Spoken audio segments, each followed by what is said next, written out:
Welcome to Monk's Temple.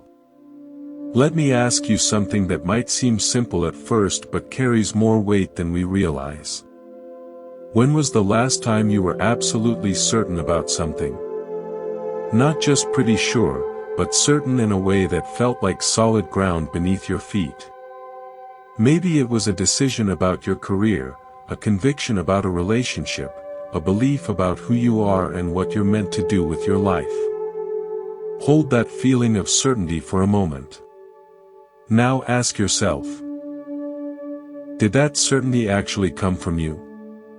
Or did it arrive like an uninvited guest who walked in and made itself at home before you could even decide whether to answer the door? This question sits at the very heart of what we're exploring together today. We move through life with a persistent assumption that we are the ones in charge. We set goals, make plans, execute strategies. We believe that with enough effort and enough insight, we can shape our existence into whatever we want it to be. This is the story of the modern self. It's a compelling story. It's also, from the perspective of both depth psychology and ancient Buddhist wisdom, a story that leaves out most of the important chapters.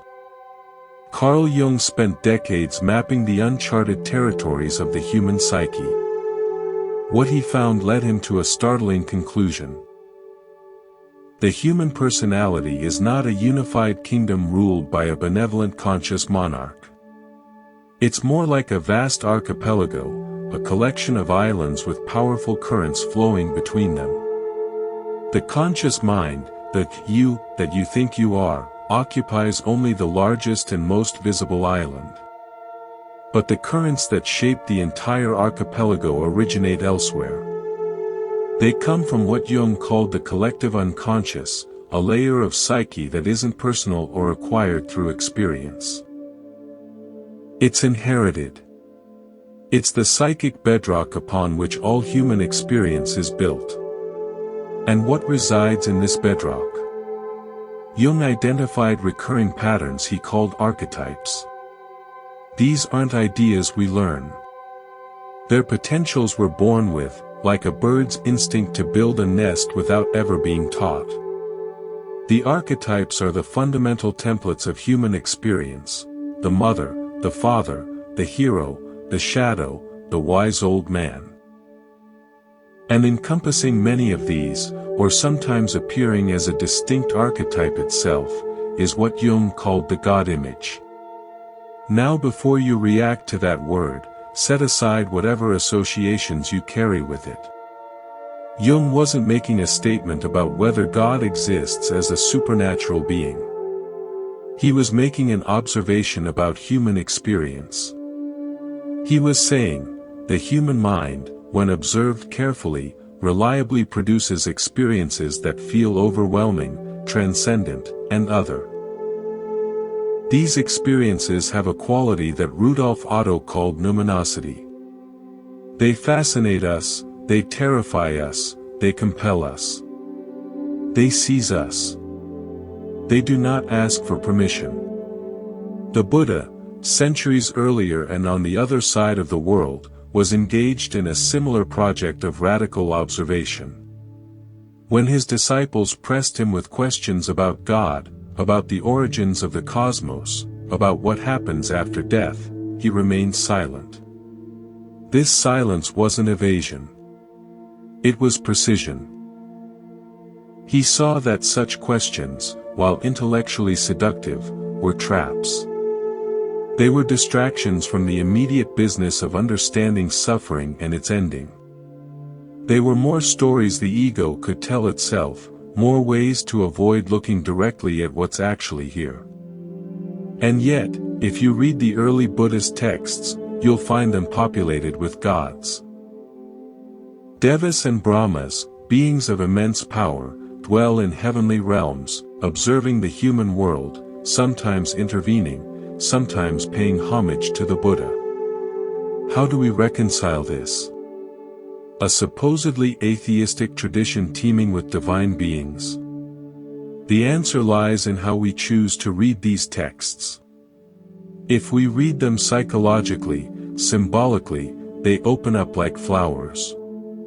These gods are not external entities to be worshipped.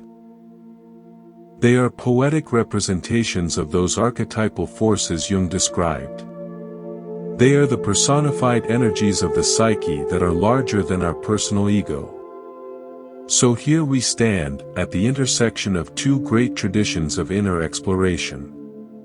Both point to a startling fact: we are not alone in our own minds. There are forces within us that are not us.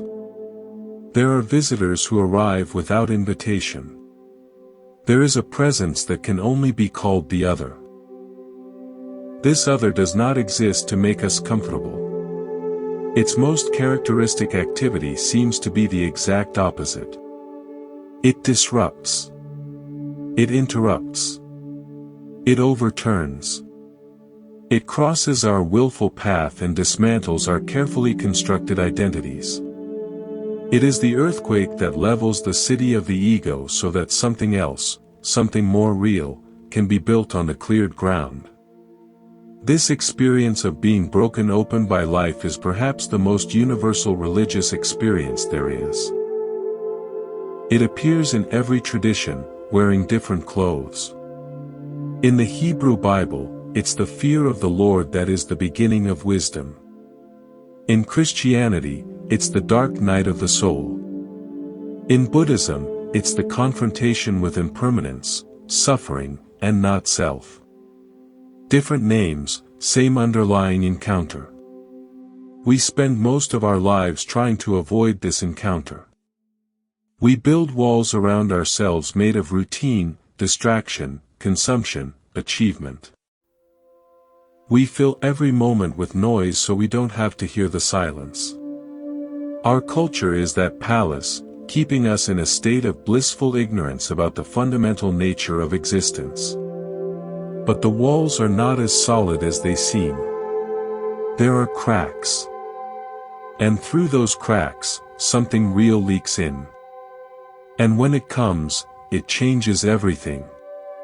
Let me tell you a story about a man named Daniel. Daniel was a corporate lawyer at a prestigious firm in a large city. He had climbed the ladder with relentless determination, sacrificing evenings, weekends, relationships, all for the next promotion, the next case, the next validation that he was succeeding. His identity was wrapped tightly around his career. When people asked who he was, he told them what he did. The two were inseparable in his mind. He lived in a beautiful apartment, drove a car that made a statement, and moved through a world of other successful people who all seemed to share his understanding of what mattered. One Tuesday morning, completely without warning, Daniel sat down at his desk to begin work on a $1 million merger and found that he could not move. His hands rested on the keyboard. His eyes looked at the screen.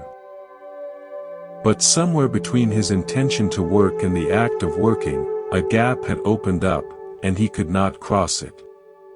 He sat there for hours, not working, not thinking, not feeling anything recognizable. Just sitting. Staring. Empty. The days that followed were worse. The emptiness spread. The merger that would have been the highlight of his year meant nothing to him. The colleagues he had spent a decade impressing now seemed like strangers performing a play he no longer believed in.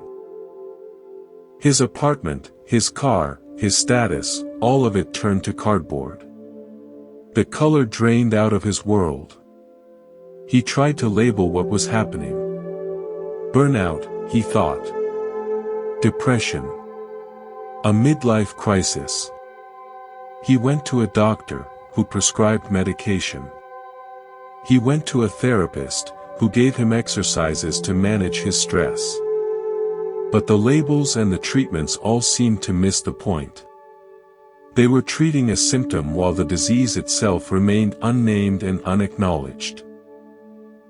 What Daniel was experiencing, though he had no language for it, was an encounter. Something had crossed the path of his will.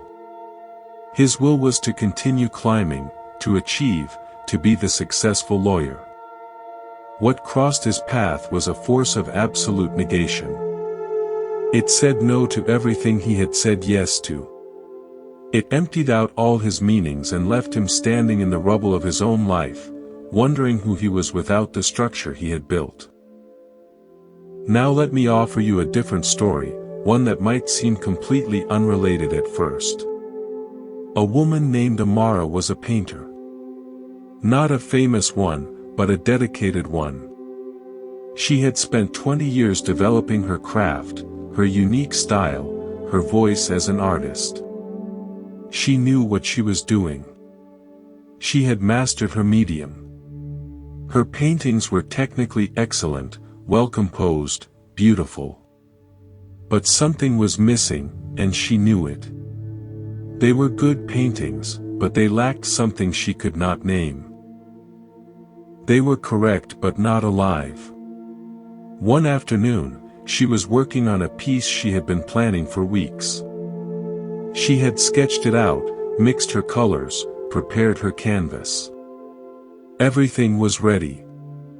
And then, in the middle of applying the first brushstroke, her hand moved differently. It made a mark she had not intended, a mark that violated her careful plan.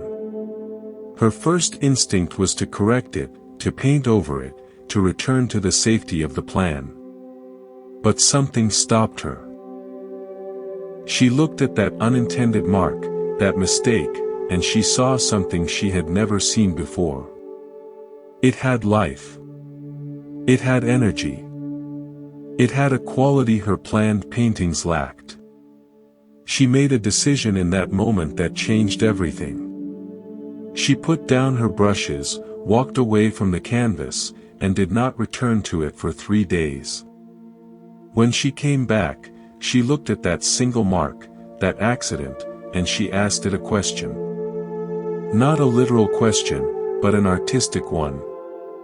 She asked, "What do you want to become?" And then she began to paint, not according to her plan, but in response to what was already there. The painting that emerged was unlike anything she had ever made. It was raw, imperfect, surprising. It scared her a little. And it was the best thing she had ever done. What happened to Amara was also an encounter.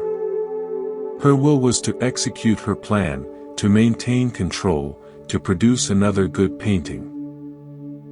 What crossed her path was the force of spontaneity, of accident, of life itself breaking through the carefully controlled surface. It was a small interruption, a tiny rebellion of her own hand against her own mind. But it was enough. Now, what do these two stories have in common? On the surface, very little.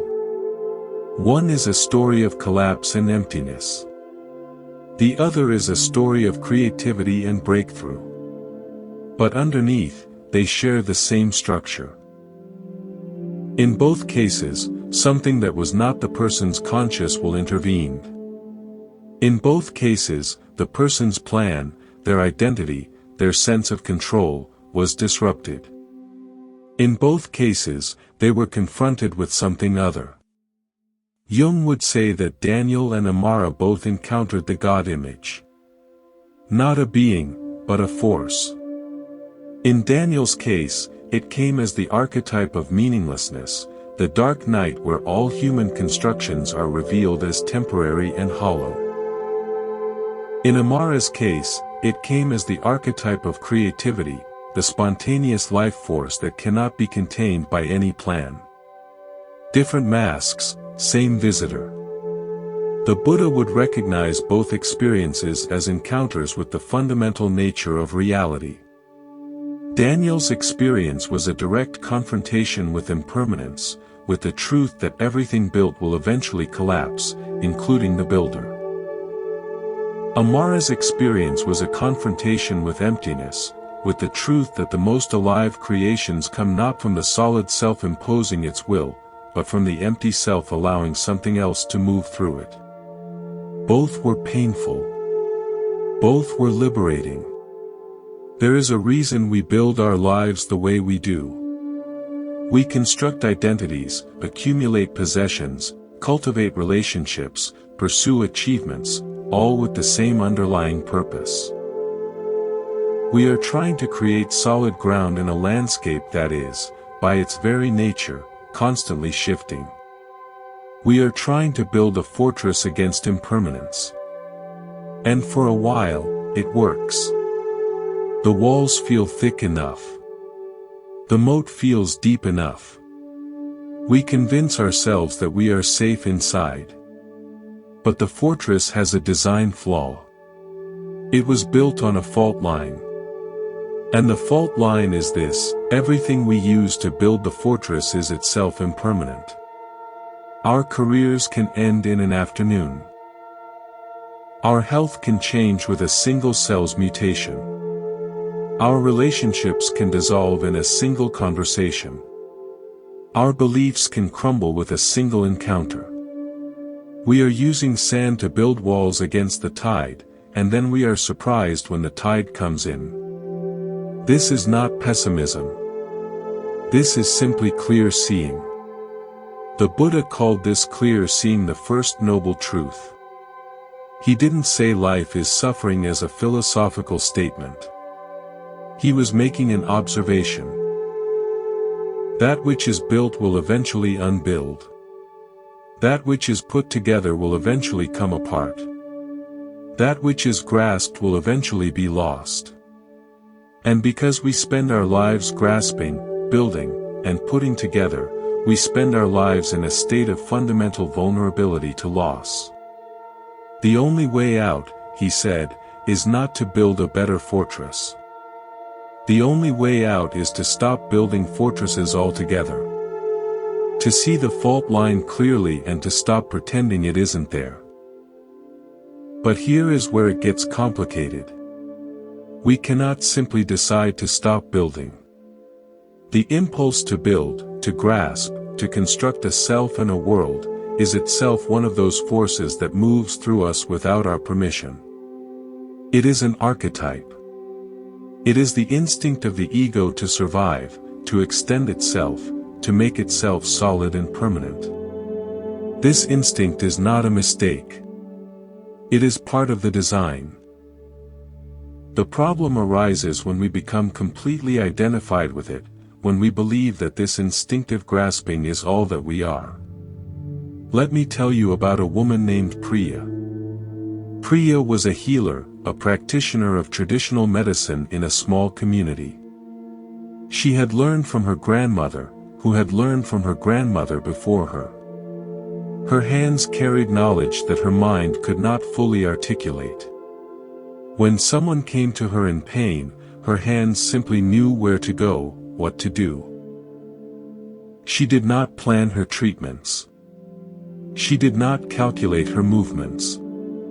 She listened, and then she moved, and healing happened. For decades, this worked. Then a group of researchers came to her community, studying traditional healing practices. They were fascinated by Priya. They wanted to document her knowledge, to codify it, to turn it into a system that could be taught in universities. At first, Priya was honored. She cooperated. She explained what she did, or tried to. But the more she explained, the more she found herself thinking about what she did while she was doing it. The more she analyzed her movements, the more self-conscious they became. The more she tried to put her knowledge into words, the more it seemed to slip away. Within a year, Priya's healing abilities had diminished dramatically. Her hands no longer knew where to go. They waited for instructions from her mind, and her mind, filled with all the concepts and categories the researchers had introduced, could no longer give clear instructions. The flow had been broken. The force that moved through her had retreated in the face of her attempt to capture it, to own it, to make it into something solid. This is a story about what happens when we try to grasp the ungraspable. Priya's healing ability was not something she possessed. It was something that moved through her when she got out of the way. It was a visitor, not a possession. And when she tried to turn it into a possession, to analyze it and codify it and own it, the visitor left. The force withdrew. Now consider a different story, this time about a man named James. James was a firefighter. He had been to scenes that most people cannot imagine. He had pulled bodies from burning buildings. He had held the hands of the dying. He had seen the worst that life can offer. And for years, he processed these experiences the way firefighters are trained to process them. He compartmentalized. He put each traumatic event in a mental box, closed the lid, and moved on to the next call. He told himself he was fine. His colleagues told him he was strong. His family saw a man who was present but somehow unreachable. One night, 10 years into his career, James was trying to fall asleep. It had been a quiet shift. Nothing particularly traumatic had happened. But as he lay there in the darkness, the boxes began to open. Not one at a time, but all at once. He was flooded with images, sensations, sounds from 100 different calls. The smell of smoke. The sound of a mother's scream. The feel of a child's too still body in his arms. He could not make it stop. He could not close the boxes again. He lay there, rigid with terror, as a decade of compartmentalized trauma washed over him like a wave. In the days that followed, James could not function. He could not go to work. He could not be present with his family. He could not escape the flood. His carefully constructed system of control had collapsed. Everything he had pushed away had returned, and it was not asking for his permission.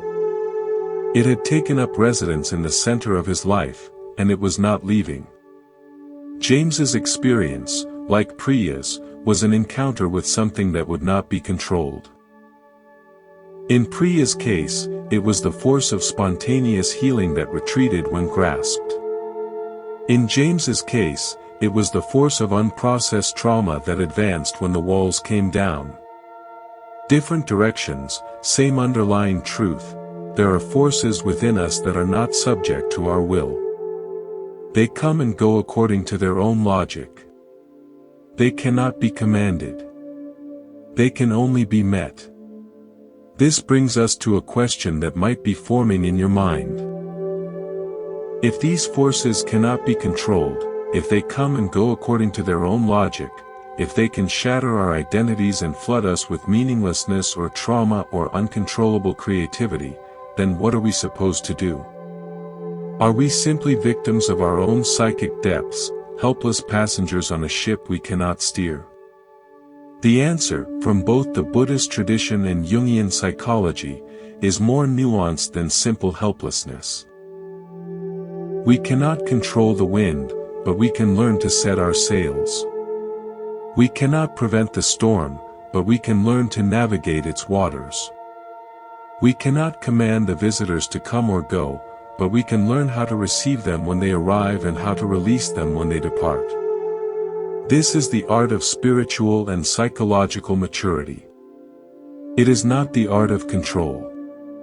It is the art of relationship. Let me tell you about a woman named Sophia. Sophia was a musician, a cellist with a major orchestra. She had spent her life in service to music, but her relationship with music was complicated. On one hand, she loved it more than anything. On the other hand, she feared it. She feared the moments when the music would not come, when her fingers would feel like blocks of wood, when the notes on the page would look like strangers. She also feared the opposite. The moments when the music would come too powerfully, when she would lose herself completely in the sound, when she would finish a performance and have no memory of playing because something else had played through her. Sophia's teacher, an elderly woman who had performed all over the world, noticed this fear. One day after a rehearsal, she sat down with Sophia and said something that changed everything. She said, "You are trying to be the owner of the music. But the music has no owner. It passes through. Your job is not to own it. Your job is to be a good host. A good host." This simple shift in perspective opened a door for Sophia. A host does not control the guest. A host does not tell the guest what to do or how to behave. A host prepares a space, opens the door, and welcomes what arrives. If the guest is joyful, the host rejoices with them. If the guest is sorrowful, the host sits with them in their sorrow. If the guest stays too long, the host patiently waits for their departure. If the guest leaves too soon, the host accepts the empty space they leave behind. The host's skill is not in controlling the guest, but in remaining present, open, and steady through the entire visit. This is the art of relating to the forces that move through us. We are not the owners of our experiences. We are the hosts. The grief that arrives uninvited is a guest. The joy that fills us without warning is a guest.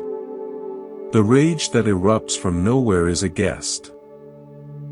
The creativity that flows through us and then departs is a guest. Our task is not to grab hold of these guests and try to make them permanent, nor to slam the door in their faces and pretend they are not there. Our task is to open the door, to welcome them, to learn what they have come to teach us, and then to let them go when it is time for them to leave. Now let me tell you about a man named Thomas. Thomas was a monk in a tradition that emphasized silence and contemplation. He had lived in his monastery for over 30 years. He had mastered the external forms of the contemplative life. He could sit in meditation for hours. He could chant the prayers without a single mistake. He could maintain silence for days at a time. But something was wrong. Beneath the surface of his disciplined exterior, there was a restlessness he could not name, a dissatisfaction that no amount of prayer or meditation could touch. One day, his abbot called him in for a conversation. The abbot was an old man, nearly 90, who spoke but always with precision. He looked at Thomas for a long time and then said, "You have been practicing for 30 years, and you are still trying to become a good monk. When will you stop trying to become and start allowing yourself to be?" Thomas was stunned. He had spent 3 decades trying to become enlightened, trying to become holy, trying to become a good monk. And in that moment, he saw that all his trying was itself the problem. His effort to become something was a form of grasping. He was trying to own enlightenment, to possess holiness, to make spiritual attainment into another possession he could add to his collection. And because he was grasping, he could not receive. Because he was trying to become, he could not simply be. Thomas's breakthrough came when he stopped trying to be a good host and simply became present as the host. He stopped evaluating his meditation. He stopped measuring his progress. He stopped comparing himself to other monks. He simply opened the door each morning and welcomed whatever arrived. Some days, peace arrived. Some days, restlessness arrived. Some days, boredom arrived. Some days, moments of profound clarity arrived. He welcomed them all. He hosted them all. And in that hosting, he found a peace that no amount of striving had ever given him. This is the shift that both Jung and the Buddha point toward. Jung would say that Thomas had stopped trying to control the archetypes and had started relating to them consciously. The Buddha would say that Thomas had stopped clinging and had started seeing clearly. Different languages, same insight. The shift from controlling to hosting, from grasping to receiving, is not something that happens once and is done. It is a practice that must be renewed moment by moment, day by day, year by year. And it is a practice that faces its greatest test when the guests that arrive are the ones we most fear. Let me tell you about a woman named Carmen. Carmen was a successful therapist. She had spent her career helping others navigate their emotional landscapes, and she prided herself on her own emotional stability. She had done her own therapy. She had worked through her childhood issues. She had processed her traumas. She believed, with some justification, that she knew herself completely. There were no dark corners in her psyche, she thought. No hidden chambers. No uninvited guests lurking in the shadows. Then her daughter left for college. The departure was normal, expected, even celebrated. Carmen had prepared for it. She had talked about it with her daughter, with her friends, with her own therapist. She thought she was ready. But the day after her daughter left, Carmen walked into the girl's empty room and something broke inside her. It was not grief, exactly. It was not sadness. It was something older and more primitive. It was a howling emptiness that seemed to have no bottom. It was the sound of a mother who had lost her child, not to death but to time, and the loss was no less devastating for being natural and expected. In the weeks that followed, Carmen could not work. She could not think. She could not function. The howling emptiness followed her everywhere. It sat with her at meals. It lay down with her at night. It woke with her in the morning. All her professional training, all her hard-won emotional stability, all her carefully constructed self-knowledge, none of it helped. She was face to face with something that her therapy had never touched, something that lived in a chamber of her psyche she had never even known existed. What Carmen was encountering was the archetype of the mother in its most raw and terrifying form. Not the gentle, nurturing mother of her conscious identity. Not the professional, competent mother she presented to the world. But the primal mother, the one for whom the separation from her child is a kind of death, the one whose love is so fierce and so deep that it has no bottom. This mother had always been there, hidden beneath the surface of Carmen's well-adjusted personality. And now she had come to visit, and she would not be ignored.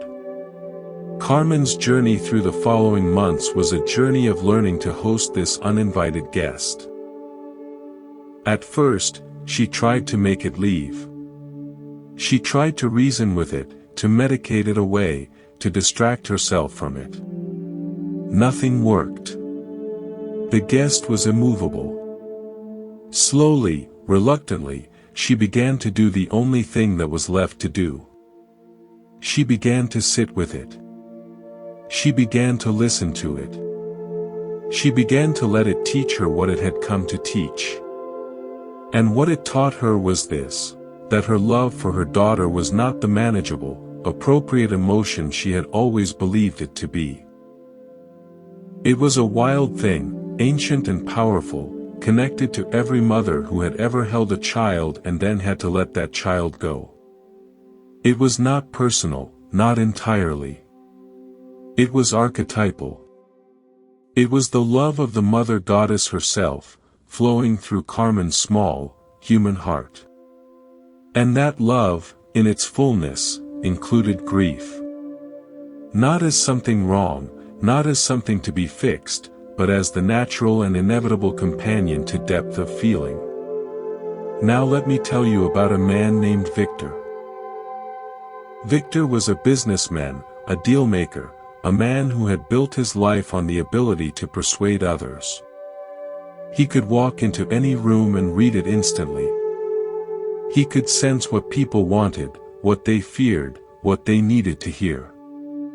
He used this ability to build a career, to accumulate wealth, to create a life that looked from the outside like a success story. But Victor had a secret. The same sensitivity that made him successful in business also made him vulnerable in ways he did not understand. He absorbed the emotions of everyone around him like a sponge. He walked into a room and instantly felt whatever the room was feeling. He carried these feelings with him, often without realizing it. They accumulated in his body, in his unconscious, in the hidden chambers of his psyche. One day, after a particularly difficult negotiation, Victor came home and collapsed. Not physically, but energetically. He sat down on his couch and found that he could not get up. He was not tired in the ordinary sense. He was empty. Completely, utterly empty. It was as if all the emotions he had absorbed over years of negotiations had finally drained him of everything he had. There was nothing left. Victor had encountered his own gift as a curse. The ability to sense others, to feel with them, to know them, this ability was not something he controlled. It was something that happened to him. It was a visitor that had taken up permanent residence without his permission. And now it had brought him to his knees. What Victor needed to learn, and what he began to learn in the months that followed, was how to host this visitor without being consumed by it. He needed to learn how to feel what he felt without becoming what he felt. He needed to learn that he was not the emotions that passed through him, but the awareness in which they arose. He needed to become the host, not the guest. This is the work. This is the path. Not to eliminate the visitors, but to learn how to receive them. Not to become empty of feeling, but to become spacious enough to hold all feelings. Not to control the uncontrollable, but to relate to it with wisdom and compassion. There is a teaching in the Buddhist tradition that speaks of two kinds of suffering. The first is the suffering that comes from life itself, the pain of birth, aging, illness, loss. This is inevitable. It comes to every human being regardless of their wisdom. The second is the suffering we add on top of the first. This is the suffering of resistance, of grasping, of aversion. It is what happens when we try to push away what is already here or hold on to what is already leaving. The encounter with forces greater than ourselves always involves the first kind of suffering. It always disrupts, always confronts us with something larger than our control. But the second kind of suffering, the suffering we add, is optional. It depends entirely on how we relate to the encounter. If we resist, we add layer upon layer of unnecessary pain. But if we can learn to receive, to host, to open, the first suffering remains, but the second falls away. Let me tell you about a woman named Elena. Elena was a poet. She had published several collections, won awards, built a reputation. Her poetry was known for its precision, its careful craft. She worked on each poem for months, sometimes years, polishing every line until it shone. She was in control of her art. Or so she believed. Then came a period of several years when the poems stopped coming. Not a single line. Not a single image. Nothing. Elena tried everything. She sat at her desk for hours every day. She went on retreats. She read other poets for inspiration. Nothing worked. The silence was absolute. Elena's identity as a poet began to crumble. Without the poems, who was she? She had defined herself by her work for so long that without it, she felt like a ghost. She fell into a depression that lasted for years. She stopped returning calls. She stopped leaving the house. She stopped believing that life had any meaning. This is the first suffering, the loss of her creative voice, the confrontation with emptiness. But then came the second suffering, the suffering she added. She told herself stories about what this silence meant. It meant she was a fraud. It meant she had never been a real poet. It meant her best work was behind her. She fought against the silence, trying to force words to come. She judged herself for her inability to write. She added layer upon layer of self-hatred to the already difficult experience. After 5 years of this, Elena reached a point of exhaustion. She could not fight anymore. She could not resist anymore. She surrendered. Not to the silence as an enemy, but to the silence as a guest. She stopped trying to make it leave. She stopped telling herself stories about what it meant. She simply sat with it. And in that sitting, something shifted. The silence was still there. The poems were still not coming. But the suffering, the second suffering, began to dissolve. She was still a poet without poems, but she was no longer at war with herself. Then, slowly, almost imperceptibly, something new began to emerge. Not poems at first. Just observations. Small moments of attention. The way light fell on a table. The sound of rain on the roof. She began to write these observations down, not as poems, just as notes. No craft. No polishing. Just attention. After another year, the poems began to return. But they were different. They were not the carefully crafted works she had written before. They were rougher, stranger, more alive. They came not from her controlling mind, but from the silence itself. They were gifts from the guest who had stayed so long. Now let me tell you about a man named Marcus. Marcus was a teacher, a beloved one. He had taught high school English for 30 years. Generations of students had passed through his classroom, and many still wrote to him, still remembered his lessons. Marcus knew he made a difference. He felt it every day. His work was his life, and his life had meaning. Then came the mandatory retirement age. Time to go. The school threw him a party. Speeches, gifts, a standing ovation. Everyone told him how much he would be missed. And then he went home, and the next morning, he woke up with nowhere to go. The first few months were okay. He had projects, travel plans, grandchildren to visit. But gradually, the projects ran out, the travels ended, the grandchildren grew busy. And Marcus was left with something he had not felt in 30 years, empty days stretching out before him with nothing to fill them. He tried to fill them himself. He volunteered. He joined groups. He took up hobbies. But underneath all the activity was a growing sense of meaninglessness. Without his classroom, without his students, who was he? He had been Mr. Marcus the teacher for so long that he had forgotten there was anyone underneath that role. Now the role was gone, and underneath it, he found only silence. This is the first suffering, the loss of purpose, the confrontation with empty time.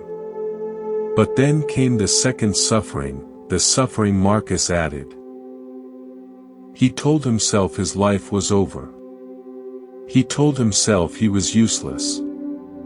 He had nothing left to offer. He fought against the emptiness, trying to fill it with anything that would make it go away. The more he fought, the more he suffered. It took Marcus several years to learn what Elena learned. It took a health scare, a hospitalization, a period of forced stillness, for him to finally stop fighting. Lying in that hospital bed, with nowhere to go and nothing to do, he finally stopped trying to fill the emptiness. He let it be there. And in that letting be, he discovered that the emptiness was not empty after all. It was full of something he could not name. Presence. Awareness. Life itself, without the stories. When Marcus recovered and went home, he was different. He still had empty days. He still had no classroom. But he no longer suffered from these facts. He had learned to host the emptiness, and in hosting it, he had found a richness he had never known when his days were full. There is a question that arises naturally when we begin to understand that we are not the owners of our experience, only the hosts. If we are not in control, if forces move through us that we cannot command, then what is the point of effort? Why meditate? Why practice? Why do any of the inner work that spiritual traditions recommend? If the visitors come and go as they please, why bother preparing the house? The answer is both simple and profound. We do not practice to gain control over the visitors. We practice to become better hosts. We practice so that when the difficult guests arrive, the grief, the rage, the meaninglessness, we have the capacity to receive them without being destroyed by them. We practice so that when the beautiful guests arrive, the joy, the creativity, the love, we can receive them fully without grasping and trying to make them stay. The quality of our hosting determines the quality of our lives. Let me tell you about a woman named Isabella. Isabella was a meditation teacher. She had been practicing for over 20 years. She had spent months in silent retreat. She could sit for hours with her mind utterly still. Her students admired her. They thought she had transcended all human difficulty. They thought she lived in a permanent state of peace. Then Isabella's husband of 40 years died suddenly. A heart attack. One moment he was there, reading his newspaper at the kitchen table. The next moment he was gone. And everything Isabella had built in 20 years of practice was tested in a way it had never been tested before. The grief that arrived was not peaceful. It was not transcendent. It was raw and animal and utterly overwhelming. It came in waves that knocked her flat. It came in the middle of the night, in the middle of the day, in the middle of her meditation. It came with physical pain in her chest, with sobs that seemed to come from somewhere deeper than her body. It came and it would not leave. Isabella's students, those who knew, expected her to handle this with grace. They expected her to be an example of how to grieve peacefully. But Isabella was not peaceful. She was shattered. And in her shattering, she had to confront a question she had never asked herself: had her 20 years of practice been preparing her to feel this grief or to escape it? The answer, she realized, was complicated. Part of her had been using practice to escape. Part of her had been building a peaceful mind as a fortress against the very visitors she was now forced to host. But another part of her, a deeper part, had been preparing her for exactly this moment. Not by giving her the ability to avoid grief, but by giving her the capacity to hold it. She discovered that her years of meditation had built something she had not anticipated. They had built space. They had built the ability to observe without immediately reacting.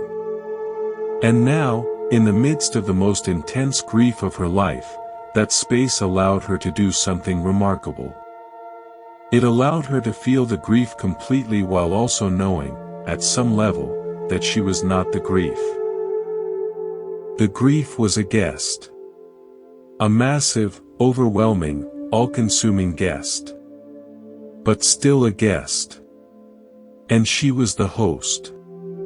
Broken, yes. Shattered, yes. But still there. Still present. Still hosting. This is the fruit of practice. Not the absence of difficulty, but the capacity to be present with difficulty. Not the elimination of visitors, but the development of hosting skills. Now let me tell you about a man named David. David was a businessman who had never meditated a day in his life. He was successful by any external measure. He had money, status, a family that loved him. But internally, he was a mess. He was anxious, restless, dissatisfied. He drank too much. He worked too much. He worried constantly about losing everything he had built. One day, David's doctor told him he had a serious health condition. It was treatable, but it would require major changes to his lifestyle. It would require him to slow down, to reduce stress, to pay attention to his body in ways he never had. David was terrified. His first instinct was to fight it, to find a way to continue his life exactly as it was while managing this condition on the side. But the condition would not be managed that way. It insisted on his attention. It demanded that he change. For the first few months, David resisted. He followed his doctor's orders grudgingly, resentfully, counting the days until he could go back to his old life. But as the months passed, something unexpected happened. The slowing down that had been forced upon him began to reveal things he had never noticed. He noticed the way his children's faces changed when he was actually present with them. He noticed the taste of food when he ate slowly instead of rushing. He noticed the feeling of his own breath moving in and out of his body. He noticed the sky. What David had not chosen, what had been forced upon him by his illness, turned out to be a gift. The visitor he had tried so hard to resist, the condition, the forced slowing down, had come bearing gifts he could not have received any other way. He had not chosen to become a better host. Life had chosen for him. And in hosting this difficult guest, he had discovered dimensions of his own existence he had never known existed. This is the mystery at the heart of the spiritual life. The guests we most fear are often the ones who carry the most important gifts. The grief that seems unbearable teaches us the depth of our love. The meaninglessness that seems empty teaches us that we are more than our meanings. The illness that seems like an enemy teaches us to value the life we have been taking for granted. Not always. Not in any simplistic way. But often enough that the wise have been pointing to this truth for thousands of years. The question is not whether the difficult guests will come. They will. The question is whether we will have developed the capacity to host them when they arrive. There is a final piece to this understanding that we must address. If the forces that move through us are not ours to control, if we are simply hosts to visitors we did not invite, then what about free will? Are we just puppets dancing to strings pulled by unconscious archetypes? Is there no genuine choice in how we live? This is perhaps the most subtle question we can ask. And the answer, from both Buddhist and Jungian perspectives, requires us to refine our understanding of what choice actually is. Let me tell you about a woman named Naomi. Naomi was a dancer, a choreographer. Her life was movement. When she was young, dance felt like freedom. She moved and the movement came from somewhere she could not name, but it felt like her own. It felt like pure self-expression. As she grew older, something shifted. The movement still came, but with more baggage. Expectations, reputation, pressure to be original. The freedom began to fade. She was still dancing, but something essential had been lost. Then came an injury. A bad one. It took her off the stage for over a year. In that year of forced stillness, Naomi had to confront something terrifying. Who was she without movement? She had built her entire identity on being a dancer. Without that identity, she felt like nothing. During that year, Naomi did something she had never done. She sat still. Not meditating formally, just sitting. Just letting herself exist without doing anything. And in that stillness, she began to notice something. The movements were still there. Not in her body, but in her awareness.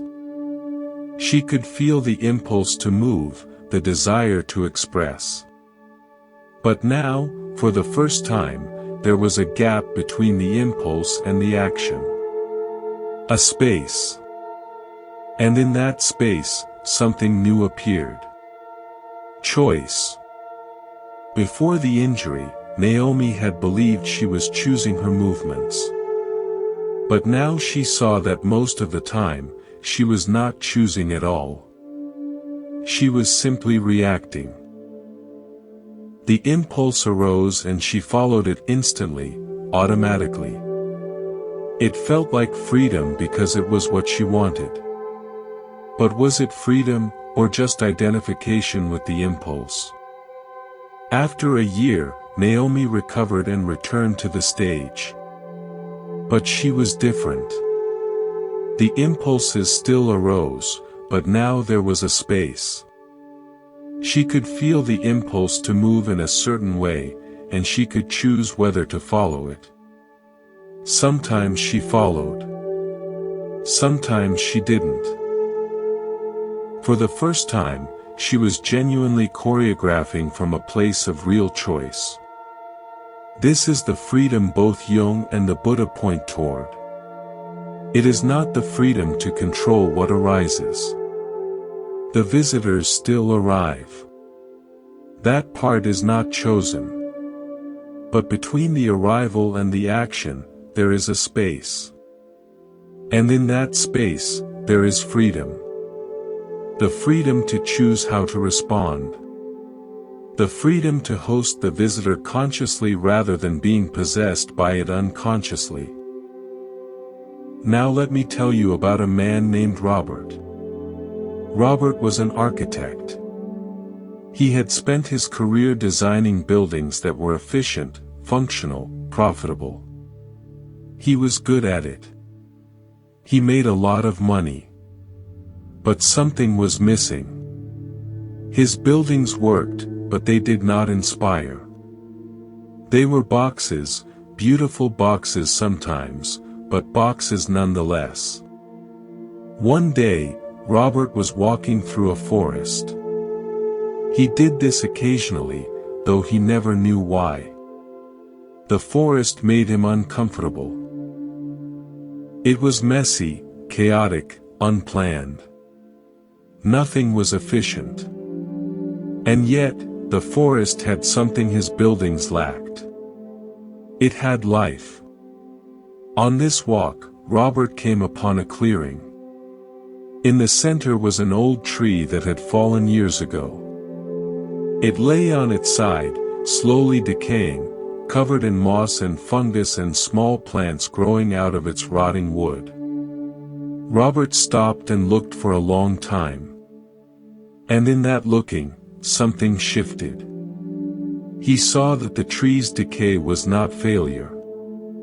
It was continuation. The tree was dying, but in its dying, it was giving life to countless other beings. The moss, the fungus, the small plants, all of them were living because this tree had died.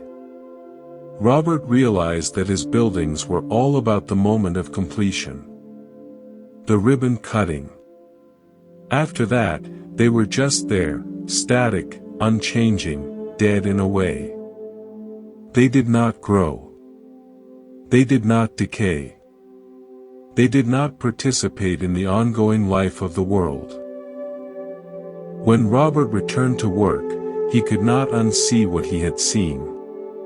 He began to design differently.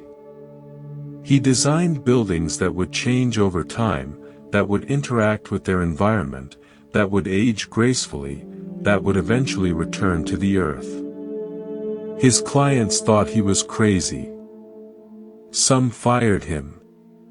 But some were intrigued. The buildings he began to create were unlike anything he had made before. They were conversations between human intention and natural process. They were collaborations between Robert's will and forces much larger than his will. This is the choice that becomes available when we stop trying to control everything. We can choose to collaborate with the forces that move through us rather than being blindly moved by them or fruitlessly resisting them. We can choose to be conscious participants in our own lives rather than unconscious victims. The visitors will keep coming. The forces will keep moving. But we can learn to dance with them rather than being danced by them. And in that dance, there is freedom. We have traveled far together. We have met architects who lost their meaning, poets who lost their words, teachers who lost their purpose. We have seen how forces greater than our conscious will cross our paths and change everything. We have learned that we are not the owners of our experience, only the hosts. Understanding these things intellectually is one matter. Living them is another. The question is not whether you believe any of this. The question is whether you will recognize these forces when they arrive in your own life. Let me leave you with one final story. It is the story of Thomas, the monk who spent 30 years trying to become enlightened and then realized his trying was the problem. Thomas grew old in his monastery. He grew wise. He grew quiet. In his final years, young monks came with questions. They wanted the secrets of enlightenment. Thomas would look at them with kind eyes and say little. But sometimes, if they were quiet enough to listen, he would tell them this. Enlightenment is not something you achieve. It is something you notice. It has been here all along, hidden behind your striving. You are like someone looking everywhere for glasses already on your face. Then he would add, the forces that frighten you, the visitors you try to keep out, these are not your enemies. They are your teachers. They have come to show you the parts of yourself you have not welcomed. Do not slam the door in their faces. Open the door. Welcome them. Listen to what they have come to say. And when they have said it, thank them and let them go. This is the whole of the spiritual life. The young monks would bow and leave. And Thomas would sit alone, hosting whatever visitor arrived next, until the day the final visitor came and he hosted that one too. This is the invitation for you. Not to believe in God. Not to join a religion. Not to achieve enlightenment. But to notice what is already here. To recognize the forces that move through you.